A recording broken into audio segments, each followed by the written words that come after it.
For today's content, ipapakita ko sa inyo kung paano sina-shampoo ang sopa. Kasi medyo nangangamoy na siya at kakalipat ko lang sa bagong condominium. So ito nga ay pinashampoo ko yung sopa para hindi siya nangangamoy at saka nagdi-discoloration na siya. As you can see, ang una nilang ginagawa is binabacuum nila. So binabacuum, hinihila nila yung mga alikabok at saka yung mga dirt dyan. Lalo na kung ikaw ay may hika, maganda ay ipashampoo mo muna yung mga sofa or yung bed at ayan naman, binabacuum nila yung dumi, yung discoloration. Natuwa lang ako at kinuhanan ko nga ito ng video para mai-upload ko sa aking Reels or YouTube. So may pag-asa pa ang mga madudumi niyong sopa guys.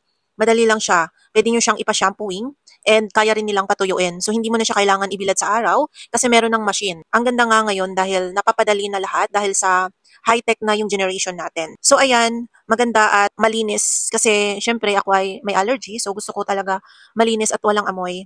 Okay na makalat, wag lang madumi or may amoy, yun talaga ang bawal sa akin, saka yung alikabok. Kaya talagang nililinis ko muna para at least komportable akong magtrabaho. We need to invest in our health to give us peace of mind para at least maging productive tayo. So ayan lang for today's video. Follow for more.